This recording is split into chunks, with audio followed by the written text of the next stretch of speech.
ScrubGamers, welcome back to another video here at ScrubGames, and today we are back with another deck profile and the last of our deck profiles for the sets, because what we planned to do was give a base deck list for each of the starter decks and main set leaders, so that way if you're looking to have a base list to start off with to try out before you amend it and make it your own, we have that provided for each different one as well. So, we're going to go over Goku Black, but before we get into the video, feel free to like, comment, and subscribe. It helps us out greatly on the channel, and we're still on our way to 1,000 subs, with our goal being that, and we're very close. I think we're like 13 away from the recording of this video. And you can help us out by liking the video if you enjoy the content and the kind of deck profiles we do. Also, comment down below if you have any suggestions for like card choices and things like that for the deck. It'd be helpful for people looking into it, or even myself as well when amending it. And lastly, the main way you can help is by subscribing. It keeps you updated with my videos as and when they drop, and by clicking the notification bell you can get alerts to when my videos do drop to watch them there and then or at a later time. So, with that out of the way, let's get into the video and check out Goku Black.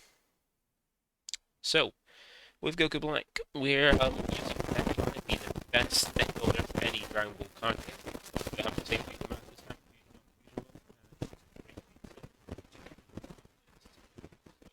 deck.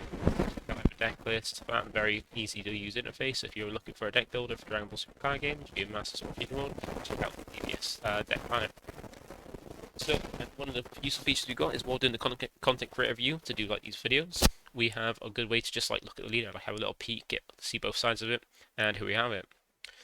So for Goku Black, he is the crit leader for blue. So as we remember, each color except from green got a crit leader, being Beerus in red, Cooler in yellow, and we got Goku Black for blue. And he is the better of the crit leaders because while the crit leaders aren't the best, they're still quite decent. They've got their own way of playing it, as long as you like build it correctly. Like Beerus is quite a nice one when he awakens. He has the ability to minus anything by 5k. No, not sorry, minus anything by 10k. That's a battle card. When he's awakened, and you got Cooler, which can ditch a card to either restand energy or a 4 cost or less Freezer Clan card to get like quite a bit of value. And while Goku Black isn't the best one when it awakens, it's like a better one because of its ported color being blue. So on the front side, it's got the same as the other crit leaders, being critical, and then during your turn, it has a permanent where it gains 5k power, so swing for 20k crit on the awakened side. And it's got the same awaken as most leaders in the game, which when you're nice at 4 or less, you draw a card flip over. Then when you flip over, then you start gaining advantage from drawing, from attacking, so you can just got the when attacking, draw a card, which most leaders do have when they awaken, and some even have, well, majority of them have it on their awaken side, so leader front. But now you have this activate main, which is not going to be as useful, like, is pretty decent for the archetype. It's just too bad that the archetype for Goku Black is pretty terrible. It's not great, but it is something you can use because it's activate main once per turn. Place one Zamasu from your battle area at the bottom of your deck as the cost. Then during this turn, the next time you could play a Goku Black card from your hand, you reduce the cost by 2. So that's pretty nice. Just a pity that the Goku Black cards aren't amazing and the Zamasu cards are pretty terrible. So just all in all, you're going to be using it as like a good like a good stuff deck for like blue, using some great cards and great combos, and then just using this to kind of this is the best one to use for critical because you can use it like a more hand control, like a controller deck. We're using it more like hand control in this game is more in like depriving people of resources, like by critical and stuff like that. So it's not actually hand destruction, like making your opponent discard. It's more using critical, which is just the way to go, and probably a more like accepted way to play for hand control in this game, considering like how horrible hand control was in Masters. But that's basically the lead. So critical on the front side, drawing on the back side. Not a great effect for what you want to do on the awakened side, but then still it's got some good stuff to support it. And we'll go over that stuff to support it as well. So we've got the cards here for the deck. So we'll start off with the main thing that makes this leader a lot better and probably the most hyped one for blue, and like most one people that is Pilaf along with Final Hope Slash. So both of these being at 4 copies because they're just, well, it's a busted card, and Final Hope Slash because Pilaf is a 1-cost Earthling. 1-cost blue Earthling with 10k combo. So already 10k combo is very nice. 1 cost is quite cool as well, so quite cheap. And its on play is very nice, where it's got the kind of like strategy that blue has, being if you have 7 or fewer cards in your hand. That's a big thing about most blue cards, is that they got that kind of weird thing where if you have like a low hand size being 7 or less, you get this effect. So Pilaf is if you have 7 or fewer cards in your hand, you can add up to, like on play, you can add up to 1 card with entry cost of 1 or less and Earthling in its special trait from your drop to your hand. Now you'll notice that both of these cards are 1 drop, so that's part of the criteria. And they both have the Earthling traits. If you see at the bottom of the card, the little blue it's got a little blue bar which has the under the name of the card. So like for Pilaf, Hope Slash, it's what the traits the card have. And in Fusion World, extra cards have traits. So Final Hope Slash, because it's got trunks on it, it's Saiyan slash Earthling. So they're both 1 cost Earthling, meaning Pilaf can grab it. So that's really ridiculous. Like Pilaf being able to grab it means you've got like infinite loop of like free combo power as long as you've got the energy to pay for it. And then we got Final Hope Slash here, which is a battle trick, an offensive battle trick as well, because it's just activate battle during your turns. You can only use it offensively, you can't use it defensively. It allows you to choose your leader or up to one of your battle cards and give it 20k power for the battle. So a good amount. That's the same power as a defensive, like a super combo or defense. And then additionally, you can then choose 1 battle card with entry cost of 2 or less and return it to the owner's hand, be yours or your opponent's. You can either choose one of your opponent's battle cards, 2 or less, bounce it, or one of yours. So that means that you've got like a little crazy loop with this, where you play out Pilaf, grab back the Final Hope Slash from your drop, swing with your lead, even if it's on the awakened side, like 20k crit, use Final Hope Slash, give your lead a 20k power boost, and then bounce back the Pilaf back to hand so it's safe back in your hand, then rinse and repeat next turn. So with this like kind of combo, you don't really need to awaken on your lead. You don't need to worry about flipping over. You can just stay on the front side of crit, because you're then denying your opponent resources and pumping it to a huge amount, so your opponent's either losing their life, and it's being critted as well, or they're using cards to kind of combo out and defend it. And a 40k crit is quite a few cards to combo out. It's at least a super combo plus if your opponent's awakened, or a fair few cards if they haven't got a super combo. And we have 4 copies of each because this is what you want to aim to get to as quick as possible, because that's the main way you're going to deny your opponent resources while putting pressure on and not worrying too much. And then next we have the super combo. Every deck's going to have super combo. I just went over that. Normally I would go over this first. Say like every deck needs that super combo put in first because it's such a great card defensively. But we're going to put that after because it was best to go with Pilaf Hope Slash combo being the reason to choose this lead over the other blue leads. But then we got Videl, yeah, and there's not really any difference between using this or Yajirobe, depending on if you want to foil up, like maximize the rarity in your deck, depending if you want the full art Videl from the starter deck, or you want the pre-release Yajirobe. No difference outside that. And they're just a very good card because you can do it defensively, and it gains extra 10k as long as it's coming your hand. And it's got super combo skill, meaning you can only have 4 copies of kind of super combo in your deck, meaning you're going to want a 4/4 copies because it's just a great boost, like a defensive boost.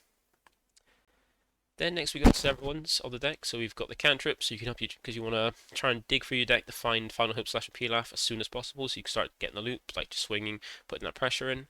So we've got 4 cantrips, so you can try and find it. It's great just to help dig through your deck, and cantrip basically is a card that when you play it, it replaces itself in your hand. And that's what Trunks does. You just play it out, place it in your hand, and you kind of plus because you replace it in your hand, so you've not lost anything in your hand, but you have an extra 5k on board to combo with offensively or defensively. And then we've also got 4 copies of Pan, because this is another card that helps you filter through your deck to find that Pilaf and Final Hope Slash, and even set up things like Final Hope Slash in your drop so you can play Pilaf to get it back and then start doing a loop. Because it's just like Pilaf, being a 1 cost with 10k combo power. You don't care about the power of the card because you're never going to be attacking with it. What you can do to have like a kind of loopy thing with Final Hope Slash, but it's more like it's 1 cost, so very cheap to play, and then 10k combo. And its on play is also the main reason we play it, because its on play is draw 2 cards, then discard 2 cards from your hand. This allows you to just draw 2 brand new fresh cards and then ditch the worst 2 cards in your hand. Thing with like PF being to grab things from the drop. Like any of your 1-drop Earthlings, like Trunks, Final Hope Slash Pan, you want to ditch things you can grab back, or even other targets for other things. So we got 4 copies of that. Then I put in 4 copies of Zamasu because, as we said before in like other blue videos, is that there are some pesky 1-drops, and Zamasu is a great way to deal with that by bottom decking them, because when you bottom deck something, unless your opponent can dig right through the deck to go and find it again, never going to see it again. And games don't go on that long really, or they shouldn't go on that long really, to go right to the bottom of your deck. But it's just a nice, because once again, like Pan and Pilaf, it's a 1 cost that has 10k combo, but has a nice on-play effect where when you play it, choose it as one of your opponent's battle cards, and she costs 1 or less, and place it at the bottom of his deck. And remember, there are pesky ones you want to get rid of, like opposing Pilafs, getting you 1-drops, or like or even just getting a cantrip off your opponent's board so you don't have that free combo power, and then you have an extra 10k, or even like the Roshi for red. So we've got 4 copies of that. Then we've got 2 copies of Bulma. So Bulma is a nice little card. It's a 1 cost as well, but just like Junk's cantrip, it's also only a 5k combo and 5k power. But it does have an activate main where once per turn, if you have 7 or fewer cards in your hand, during this turn, the next time you would activate an extra from your hand, you reduce the cost by 1 blue, meaning that you can play Final Hope Slash for free with this, which is quite nice. Sometimes you want to set some of these on board. We only have 2, because if you don't see it, you don't care. But if you do see it, it could be handy to put on board, and then basically just every turn, as long as it can stick around, make your first Final Hope Slash for the turn free to use to save up on energy. And we also have 2 copies of My Futures, another way to help dig for your deck, try and like circle through to find your key pieces, being Pilaf and a Final Hope Slash. Because even though you got 4 copies of each, they might be all being like might some have some in life, at like the bottom life, or even some at the bottom of the deck. So you want to kind of like filter through to find it as soon as possible, so you can start swinging with big crit swings. Mine's a great one because it's got a nice little activate main, which is once per turn. You look at the top card of your deck and place it either at the top or the bottom of your deck. So you can look at the top. If it's not the Pilaf or Final Hope Slash, you bottom deck it, or if something you don't want, you pop it to the bottom of the deck. Otherwise, you leave it on top, so you can use a cantrip or some way to draw it into it. And not only that, by having that really nice effect, also is a one cost card, so it's very cheap to play, and also 10k combo as well, so you got a good combo power to help you defend yourself while you swing at crit swings. So those are like the little weenie things, like all the like really cheap cards in your super combo. Then we have some of the more bigger things than ever cards. So we have 4 copies of Trunks U. So this is a really nice one, being a 2 cost 15k. Also 10k combo, so that's the main thing, 10k combo. And it's also a very handy card because it's a on play self-awakener to allow you to add up to 1 card from your life to your hand, so it can be more value if you want to. But the main thing is it's a blocker, so you have it there to defend some swings, so you can stay like higher life while you stay on crit, because you want to stay with your lead on the crit side, so while you're swinging, you deny your opponent resources to force them to consider if they're going to lose the life or lose a fair few cards in hand to defend it. And a blocker is a nice way to like defend from attacks, so you take less, say, a higher life to kind of survive on the unawakened side a little bit longer. And at the very least, a 10k combo means you can out combo some swings, even if they go in 20k into your lead, a little bit easier by the fact that you just use a 10k to out combo 20. Then we got 4 copies of Piccolo, so it's a really nice one to like kind of reloop and reuse extra cards. And while you got Pilaf to get Final Hope Slash, you have some other extra cards as well that you want to use to kind of clear boards if your opponent goes against you with a wide board, especially like things like red, yellow, and even opposing blue decks, and they go with a wide board of 4 or less. You want to kind of grab things like Sinister Sickle, stuff like that, to kind of control the board. So while you're swinging like big crit swings with your lead, you're using your extra cards to kind of clear the board, so you have to waste time swinging into them. And we got 4 copies of Piccolo that kind of do that. And what it does, like the combo power, it has a nice effect where on play, if you have 7 fewer cards in hand, which normally being a crit leader, you're not going to have a huge hand. You get to grab back an extra card from your drop, grabbing your ones that Pilaf can't grab, manage the board. 3 of the cost, but 4 copies of Vegeta here. And it's an extra, another card you can use to kind of help manage the board, to leave your leader swinging your opponent crit swings. So while you leave your leader swing at their leader, have Vegeta kind of manage their board. This is a free cost, 25k, so good power to cost ratio. Only 5k combo, but that's not really of a worry, because you're going to be playing it more than you're going to be comboing it. And it's a nice way to just sweep your opponent's board and then have it protected because it's end of turn effect, being if you have 7 or fewer cards in your hand, you switch to kind of active mode. Since you can have a low hand, you're always going to be able to restand that. So having your like battle cards like Piccolo and Vegeta swing your opponent's board while you swing crit at the lead means you're going to be either depleting their hand loads by the crit swing and them defending their battle cards, or they're going to use the battle cards to defend the crit swing. Then I've thrown in 2 Goku Black as well. I feel this could be handy just to help finish late game, like if you get quite late into the game, quite high up on the energy, you can drop this as a way to just like put some big pressure into your opponent to try and finish off, while also helping out, like play things out for free, even just kind of even the odds, like control the board a little bit better, because it's a 6-drop 40k, so being a 6-drop means there's not much that can deal with it. Especially in blue, but then like it's quite costly because being a 40k means red's gonna have to put a lot of power reduction to kind of like get into range to kill it, or to a lot of power, a lot of stuff to minus it. green's going to have to pay an 8-drop just to pop this, and yellow's going to have to, well, hope is in rest mode to be able to keep it locked down. And it's just a really nice card where, even though it's a 6 cost, you can reduce the cost of it by 2 because you've got the Awaken side, and you've got some Master as well, so you can always either play it for 6 if you want to stay on the Awaken side, or if you do get forced to Awaken, you can at least then put it to reduce the cost by playing as a Master, then doing the whole thing and reduce the cost. Because then bringing this at 4k is quite handy, and then you're kind of playing like 5 energy at most if you have to play it as a Master in the same turn to play out this 40k card. And its effects, even though it's got no combo power, you still have a lot of 10k stuff in the deck, and its effects are pretty good because you've got the on play where you can add up to 1 card with an energy cost of 4 less when you drop to your hand, so it grabs back everything except from your super combo in itself. So you've got player targets, you should never be short on targets, and then it's got the when attacking. If you have 7 or fewer cards in your hand, you can play up to 1 battle card with energy cost 4 less from your hand for free. So it means you can play out any of these 1-drops, which is not really what you want to play, or you can free play out a blocker or Piccolo or Vegeta just to put free play them out to rather than pay energy. And the longer it stays on board, the more every turn you can just swing with it and free play out these cards, which is handy. We play 2 because it's got 0 combo power, and you only want it for the later game, but we got 2 because you're going to be filtering through your deck so quickly with this deck that if you need it for a later game, you should find it.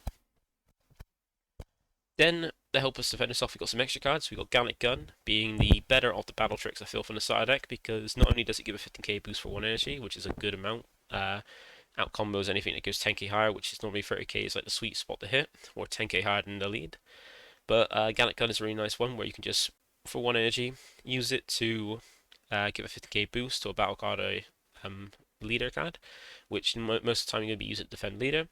And if you've got 7 cards in hand, which you're always going to have, being a crit leader, being a low hand size, you get to draw a card. So it's one of the few ones that, one of the only battle tricks that basically replaces itself and gives that free 15k, which is quite nice. And you can always recycle this with Piccolo as well, which is quite nice. So grab it back to help get that defense while also keeping it like a moderately low, like a decent hand size. So you play 4 copies of this. Then the last 2 extra cards we have is Final Flash and Sinister Sickle. 2 really great ones to help clear your opponent's board, manage them, because we've got Final Flash here as a way to deal with 5 costs or less, like individual targets, like individual targets you want to get rid of that are a problem, mainly like the 5-drop double strikers, things like that. And then we got Sinister Sickle here to deal with wider boards, bottom decking, anything like 2 things up to 4 or less, which is can basically really nice to deal with like wide boards like Ginyu and red and stuff like that. Now we play only 2 copies of these because you don't want to hand the clog with them, and you can always ditch them off a pan if need be, and then recycle them with Piccolo after using them. So if you use one and then you need to use it again, you can get Piccolo to grab it back and use it again the next turn. So I feel this deck could be quite nice because it can put a lot of it can put very big tall swings using Final Hope / Peanut. Just keep making sure you can do that. You got Goku Black as a later game thing that you can even make cheaper. They're kind of like put another big body in board to either help control board with your battle cards, where your leader goes into your their leader, or also spamming out some of your like Vegetas and Piccolos that kind of help out. And you've got some nice little utility in like battle tricks and extra cards to kind of deal with wider boards while you just continue to plow onto the lead. So that is it. Remember, we're keeping to a 50 cards deck because there's no reason to go over 50 in the card game currently, because you want to keep consistency, and 50 minimum cards, like 50 cards, keeps that consistency up. And yeah, that's it. So I don't see there's much reason outside of the Pilaf Final Hope Slash with crit being a way to play this over the other blue decks, but just these for like having the Pilaf Final Hope Slash with a crit lead is a good enough reason to run Goku Black. But if we lose that, then it kind of falls behind, and then the other 2 blue leaders are way better. But if you're a fan of Goku Black, or you like this kind of strategy, then go ahead and try it. And that'll be the end of the deck profiles. So hopefully by sometime this week we'll get the digital client and also have some gameplay up as well, because I have the first locals. But feel free to check that out. But for now, thank you for watching. Feel free to like, comment, subscribe, and I'll catch you in the next one. Bye for now.